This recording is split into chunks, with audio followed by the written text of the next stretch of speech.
So hello mga idol, so kumusta na mo? So kay ba kung okay ra mo din no? Kung na kay mo problema ay gina problema ha kay kan problema, mahimo bigyan na problema kung imo gina problema ho mga idol.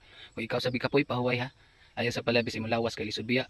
Kung palabi ka sa imong lawas na makasakit ka, so lisod biya kayong panahon na makasakit no. So lisod sa pangitaw ng kwarta mga idol. So hinahinay lang kita.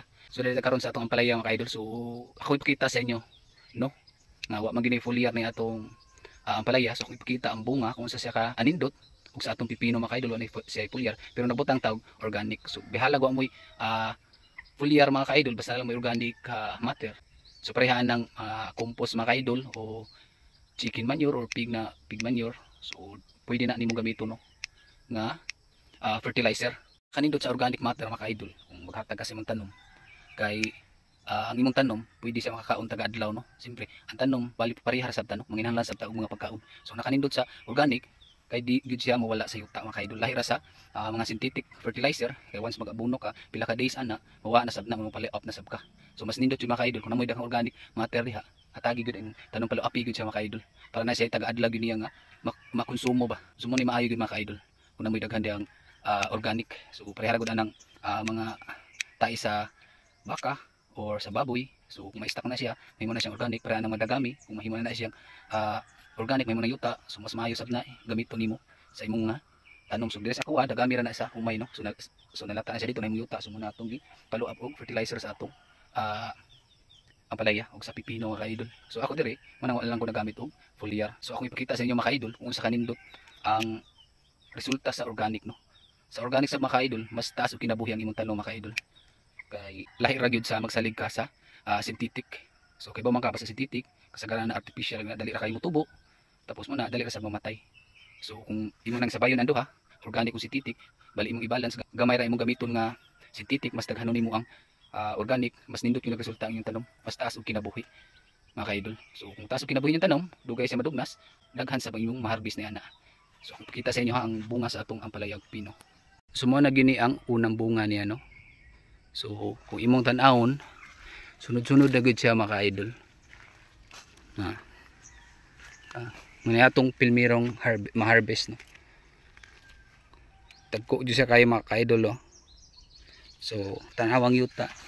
So muna ang akong gidugang nga organic fertilizer no. So gikan ni sa dagami nalata nahimo na siyang organic. So tawa. So karon pa jud ko nakabisbis karon buntag no. So sige magtag uwan dire pero di gyud siya katuhop. So ato gyud siyang palawapan og bisbis mga idol.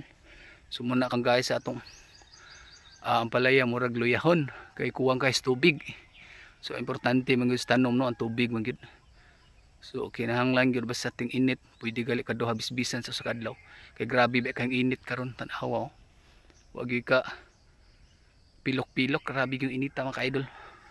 So muna nang atong ampalaya. So nagsugod na siya guwa ang mga bunga. Tawa.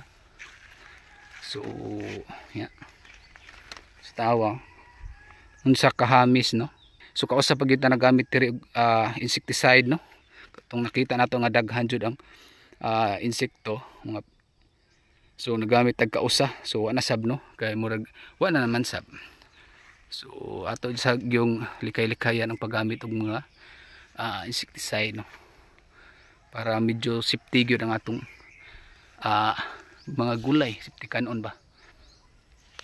So muna ano. So sunod-sunod yung bunga sa atong kuan. So muni unang bunga niya na. So mag-harvest taron. So sa ato sang pipino, kilid ra man ni sa atong kuan. Kung imo lang tao no, maayo gyud karon pa punin nato na bisbisan. Daghan siyang mga buwak mga idol. So muna na yung bunga oh. Sa ubos pa lang na bunga na sunod-sunod na. So magsugod sa tarog harvest atong pipino. So may nakanindot sa pipino mga ka-idol kay diyo tra sa kabuan gikas pagtanom pwede na ka maka-harvest. So na no, pipino ngadto asa dito sa pikas. So problema lang karong panahon na garaping inita na.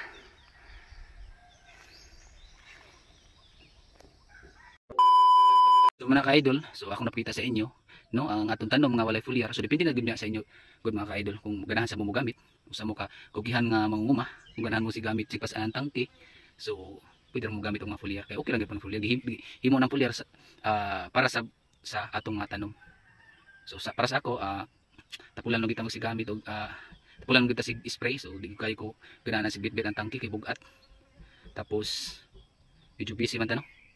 So ako lang gid diri idea, butang lang og organic fertilizer, no, follow up sa atong palaya para nindot jud ang resulta. So kamo diha kung ganahan sa mga sa mga gamit foliar, pwede ra gud basta lang ang organic fertilizer, no, nga makuhaan sa medyo kukihan mo pagpanigong sama ng mga dagami nga na compost na. So pwede mo na siya gamo, pwede mo na ito i-fertilizer. So bisag unsa mga idol. So kung nakaina na, no, makuhaan, so makatipid jud ka, no, labi na sa mga synthetic. Kung kargado sa organiko di mong tanong, mas minus sa mga insekto mga idol. So mura na ako istorya ninyo, pwede ra gyud og di ta mo gamit og mga foliar. So kung daghan mo kwarta na ipalit og foliar, pwede ra sa mo gamit mo. Kung kugihan sa mo magsigig pinasana ng tangke, no, sa pag-spray, kugihan mo. So pwede ra gud sa, no, pero sa ato organic lang, no, organic lang gyud ang malakas, no, para mas taas og kinabuhi ang atong tanom, tapos minus sa mga insekto mga idol. So muna ito mga idol, dala na kutob kay mag-init na, mag-harvest na ta sa atong palaya o sa atong pipino. So muna to, sa akong istorya nyo, hinahinay lang og ayaw palabi, kung ikapoy ka pahuway. So mana, salamat, hinaot ay kalimot pag-share nga video ha, salamat, bye bye.